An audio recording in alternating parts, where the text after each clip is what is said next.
Hello friends, welcome to blessing life style. இன்றைக்கி நம்ம சேனலில் ஒரு ரெசிபி வீடியோ தாங்க பார்க்க போகிறீங்க. நம்ம ரோட்டு கடையில் கிடைக்கிற மாதிரி காளான் மசாலா தான் செய்ய போகிறோம். பட் காளான் யூஸ் பண்ணாமல் முட்டைகோஸ் யூஸ் பண்ணி தான் செய்ய போகிறோங்க. இப்போ வாங்க வீடியோக்குள்ளே போய் எப்படி செய்யலாம் அப்படின்றத பார்க்கலாம். இப்போ முட்டைகோஸ் யூஸ் பண்ணி காளான் மசாலா சேம் ரோட்டு கடையில் கிடைக்கிற மாதிரியே செய்யலாங்க. ஏன்னா ரோட்டு கடையில் செய்கிறவங்க வந்து காளான் யூஸ் பண்ண மாட்டாங்க, முட்டைகோஸ் யூஸ் பண்ணி தான் செய்வாங்க. ஸோ நான் ஒரு 1/4 பகுதி முட்டைகோஸ் எடுத்துருக்கேங்க. அதை இந்த மாதிரி நம்ம கட் பண்ணி எடுத்துக்கலாம். அதாவது கத்தியில் கட் பண்ணுறத விட இந்த மாதிரி பீலரில் அப்படி பீல் பண்ணி எடுத்தோன்னா நல்லா நம்மளுக்கு மெலீஸாக கிடைக்கும். ஒருவேளை நீங்கள் இப்படி செய்கிற மாதிரி இருந்தால் இந்த முட்டைகோஸை வந்து ஒரு 1/2 அன் ஹவராச்சும் ஃப்ரிட்ஜில் வச்சு இந்த மாதிரி பீல் பண்ணிங்கன்னா ரொம்ப பர்ஃபெக்டாக வரும். நீங்கள் ஒருவேளை பொரியலுக்கு இல்லை குழம்புக்கெல்லாம் செய்யும் போது இந்த மாதிரி ட்ரை பண்ணி பாருங்கள். நல்ல மெலீஸாக வரும், நல்லா இருக்குங்க. நம்மளுக்கு பொரியலுக்கெல்லாம் ரொம்ப நல்லாயிருக்கும். நான் இந்த மாதிரி பீல் பண்ணி எடுத்துகிட்டு இதை இன்னும் குட்டி குட்டியாக நான் கட் பண்ணி எடுத்துக்கிறேன்.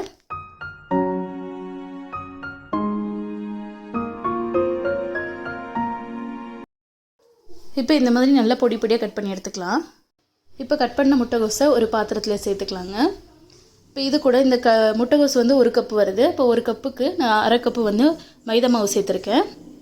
மைதா மாவு பிடிக்கலன்னா நீங்கள் கோதுமை மாவு சேர்க்கலாம். பட் அந்த கடை டேஸ்ட் வரும்னா மைதா மாவு சேர்த்தா தான் அந்த டேஸ்ட் வரும். தேவைக்கு தக்கன உப்பு, அப்புறம் 1 ஸ்பூன் வந்து அரிசி மாவு சேர்த்துருக்கேங்க. 1 ஸ்பூனுக்கு இஞ்சி பூண்டு பேஸ்ட்டு சேர்த்துருக்கேன். இப்போ இது கூட 1 ஸ்பூன் மிளகாத்தூள், 1 ஸ்பூன் சிக்கன் மசாலா இல்லைனா கரம் மசாலா இல்லை கறி மசாலா சேர்த்துக்கலாம். நான் சிக்கன் மசாலா தாங்க 1 ஸ்பூன் சேர்த்துக்கிறேன். இப்போ இது எல்லாத்தையுமே நல்லா இந்த மாதிரி மிக்ஸ் பண்ணிடலாங்க.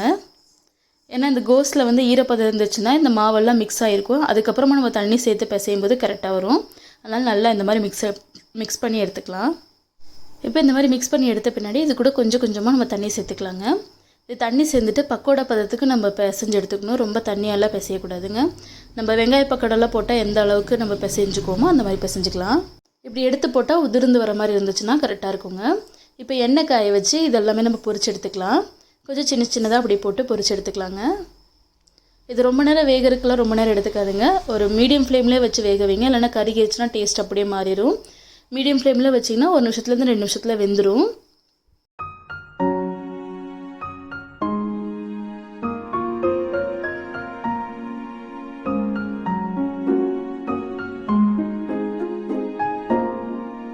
இப்போ 2 பக்கமும் திருப்பி போட்டு இதை வேக வச்சு எடுத்துக்கலாங்க. இதுக்குரிய இப்போ மசாலா ரெடி பண்ணிக்கலாம். ஒரு கடாயில் ஒரு 3 ஸ்பூன் ஆயில் சேர்த்துருக்கேங்க. ஒரு 2 மீடியம் சைஸ் வெங்காயத்தை சின்ன சின்னதாக கட் பண்ணி சேர்த்துருக்கேன். வெங்காயம் வந்து ரொம்ப நேரம் வதக்கணும்னு அவசியம் இல்லை. கண்ணாடி பதத்துக்கு மாறினா போதும். அதில் பச்சை ஸ்மெல் மாறி கண்ணாடி பதம் மாறினா போதும். இது கூட ஒரே ஒரு குடமிளகாவில் 1/4 பகுதி மட்டும் சேர்த்து அதையும் வதக்கி எடுத்துக்கலாம். இது ஆப்ஷனல் தான், இருந்தால் சேர்த்துக்கோங்க, இல்லைன்னா பரவாயில்ல. இப்போ இது கூட ஒரு 2 ஸ்பூன் கெச்சப் சேர்த்துக்கலாங்க. டொமேட்டோ சாஸ் சேர்த்துக்கலாம். இதையும் நல்லா வதக்கி எடுத்துட்டு இதில் வந்து மசாலா சேர்த்துக்கலாங்க. இந்த மசாலாக்கு இந்த கிரேவிக்கு தக்கன மசாலா சேர்த்துக்கலாம். இதில் 1 ஸ்பூன் மிளகாய் தூள் சேர்த்துருக்கேங்க. ஒரு 1/2 ஸ்பூனுக்கு சிக்கன் மசாலா சேர்த்துருக்கேன். இப்போ இதில் நான் 2 ஸ்பூன் கார்ன்ஃப்ளவர் சேர்த்துருக்கேங்க. இது கொஞ்சமாக தண்ணி விட்டு கரைச்சி எடுத்துக்கலாம்.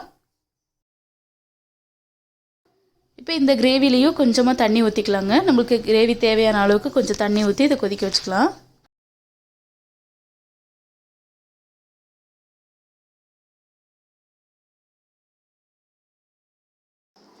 இப்போ இது எல்லாமே நல்லா கொதிக்க வந்துருச்சுங்க. இந்த ஸ்டேஜில் இதில் நம்ம உடச்சி வச்சுருக்க பக்கோடாலாம் சேர்த்து நல்லா பெரட்டி எடுத்துக்கலாம். இது ஒரு 2 நிமிஷம் ஆகுங்க. இந்த மசாலாலேயே கொஞ்சம் ஊறணும். 2 நிமிஷத்துக்கு நல்லா பெரட்டிக்கலாங்க. உப்பு செக் பண்ணி பார்த்துட்டு சேர்த்துக்கோங்க. நான் கொஞ்சமாக உப்பு சேர்த்துக்கிறேன். இப்போ இதை நல்லா மிக்ஸ் பண்ணி வச்சுக்கலாங்க. அவ்வளோதாங்க. ஒரு 2 நிமிஷம் கொதிச்சோடனே நம்மளுக்கு அந்த காளான் மசாலா வந்து ரெடி ஆயிடும். அவ்வளோதாங்க. ரொம்ப ஈஸியான காளான் மசாலா ரோட்டு கடை ஸ்டைல்லையே நம்மளே வீட்லேயே ரெடி பண்ணிக்கலாங்க. இது அப்படியே ரோட்டு கடை ஸ்டைல்லையே இருக்கும். நல்லா டேஸ்டியாக இருக்கும். ட்ரை பண்ணி பாருங்கள். ட்ரை பண்ணி பார்த்துட்டு எப்படி வந்துச்சு உங்கள் கமெண்ட்ஸ் எனக்கு சொல்லுங்கள். இப்போ இதை சர்வ் பண்ணும்போது இதில் கொஞ்சமாக ஆனியன்ஸ், கொஞ்சமாக கொத்தமல்லி தழை, அதுக்கப்புறம் கேப்சிகம் இருந்துச்சுன்னா ஒரு 1-2 பீஸ் கேப்சிகம் கொடுத்து நம்ம சர்வ் பண்ணிட வேண்டியதாங்க. நல்லா சுட சுட காளான் சூப்பராக ரெடி ஆயிடுச்சுங்க. இந்த வீடியோ உங்களுக்கு பிடிச்சிருந்துச்சுன்னா எனக்கு ஒரு லைக் கொடுங்க.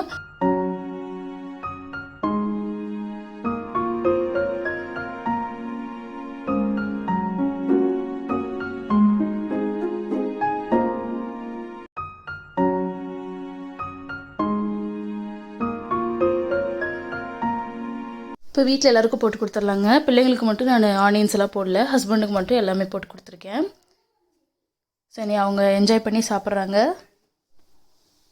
இன்னும் இதே மாதிரி நிறைய இன்ட்ரெஸ்டிங்கான வீடியோஸ் பார்க்கணுன்னா பிளெஸிங் லைஃப் ஸ்டைல் சேனலை சப்ஸ்கிரைப் பண்ணி வச்சுட்டு பக்கத்தில் இருக்க பெல் பட்டனை கிளிக் பண்ணி வச்சுக்கோங்க. தேங்க்யூ ஃபார் வாட்சிங்.